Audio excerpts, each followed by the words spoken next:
बेटा, आज हम जिस कविता को समझने वाले हैं, जिसकी व्याख्या करने वाले हैं, वह कविता श्री कुंवर नारायण जी द्वारा रचित है और कविता का नाम है कविता के बहाने। यह कविता कवि के काव्य संग्रह इन दिनों से ली गई है।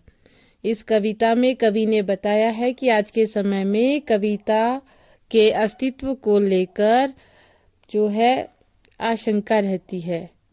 यांत्रिकता का दबाव कविता का वजूद समाप्त कर देगा। इस कविता में एक ऐसी यात्रा का वर्णन है जो चिड़िया फूलों से लेकर बच्चों तक की गई है। तो आइए देखते हैं कविता को। कविता एक उड़ान है चिड़िया के बहाने। कविता एक उड़ान है चिड़िया के बहाने। कविता की उड़ान भला चिड़िया क्या जाने। बाहर भीतर इस घर उस घर, कविता के पंख लगा उड़ने के माने। चिड़िया क्या जाने। माने मतलब अर्थ। ठीक है, तो बेटा पहली दो पंक्तियां देखो। कविता एक उड़ान है चिड़िया के बहाने। कविता की उड़ान भला चिड़िया क्या जाने। कविता कल्पनाओं की एक मोहक उड़ान होती है। इसे चिड़िया के बहाने से दर्शाया गया है। कविता की उड़ान को चिड़िया नहीं जानती। चिड़िया की उड़ान तो सीमित है, वह थक कर बैठ जाएगी, जबकि कविता की उड़ान की कोई सीमा नहीं होती। चिड़िया बाहर भीतर इस घर उस घर उड़ती रहती है, जबकि कविता की उड़ान व्यापक होती है।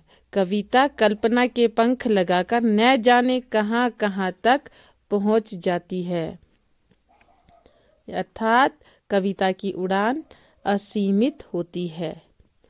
कविता विचारों के माध्यम से बाहर भीतर सब जगह घूम लेती है और कविता की उड़ान का अंदाजा चिड़िया को नहीं है।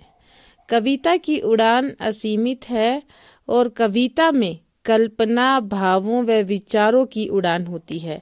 यानी कि हमारी जो कविता है वह शब्दों के माध्यम से, विचारों के माध्यम से, भावनाओं के माध्यम से उड़ती है। अगला इसका पैराग्राफ पढ़ते हैं। कविता एक लिखना है फूलों के बहाने। कविता एक लिखना है फूलों के बहाने।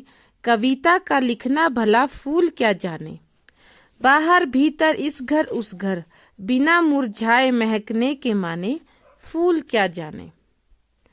अर्थात कविता भी फूलों की तरह विकसित होती है, खिलती है और फूलों की तरह महकती है।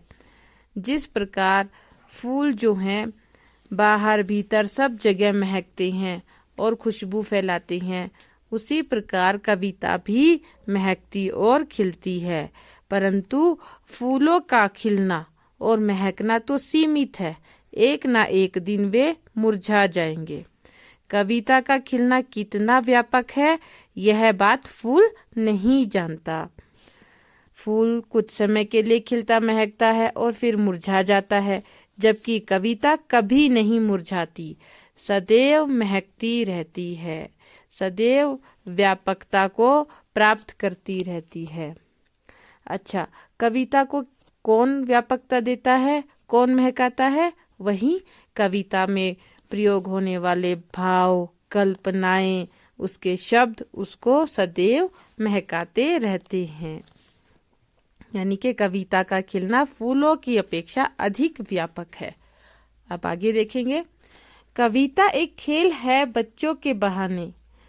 कविता एक खेल है बच्चों के बहाने। बाहर भीतर यह घर वह घर, सब घर एक कर देने के माने। बच्चे ही जाने। यहाँ कवि कहते हैं कि कविता बच्चों के खेल के समान है, जो कभी भी कहीं भी प्रकट हो जाती है। कविता व बच्चे किसी भी प्रकार का बंधन स्वीकार नहीं करते, दोनों में असीमितता होती है। बच्चे जब चाहे जहाँ चाहे खेलना शुरू कर देते हैं, वह घर हो या बाहर हो। इस घर चले जाते हैं, उस घर चले जाते हैं, उनमें भेदभाव की भी भावना नहीं होती। इसी प्रकार कविता के जो खेल हैं वो भी असीमित है। कविता भी कितना भी व्यापक रूप से खेल खेल सकती है। कैसे खेल सकती है? अपने शब्दों, अपने भावों, अपनी कल्पनाओं और अपने विचारों के माध्यम से।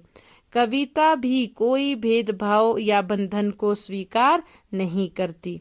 एक पल कविता किसी व्यक्ति की आलोचना कर देती है तो दूसरे ही पल कविता उस व्यक्ति की प्रशंसा भी कर देती है। अर्थात कविता बंधनों को स्वीकार नहीं करती, ठीक वैसे ही जैसे कि बच्चे। तो इस पूरी कविता में कवि कहता है कि कविता की जो उड़ान है चिड़िया के कंपैरिजन में, चिड़िया की तुलना में अधिक व्यापक है। चिड़िया की उड़ान कविता के सामने बहुत छोटी है।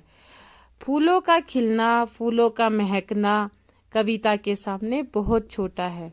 कविता का खिलना फूलों की अपेक्षा अधिक व्यापक है। फूल तो एक दिन मुरझा जाएंगे और उनकी महक खत्म हो जाएगी, लेकिन कविता अपने शब्दों, अपने विचारों के माध्यम से सदैव महकती रहेगी। लेकिन कविता का खेल बच्चों के खेल के समान बताया गया है। जिस प्रकार बच्चे जो हैं भेदभाव नहीं करते और बंधन स्वीकार नहीं करते, ठीक उसी प्रकार कविता भी बंधनों को स्वीकार नहीं करती। इसलिए कविता के खेल जो कि उसके शब्दों, उसके विचारों द्वारा रचे जाते हैं, बिल्कुल बच्चों के खेलों के समान है। तो यहाँ पर आपकी ये कविता जो है समाप्त होती है।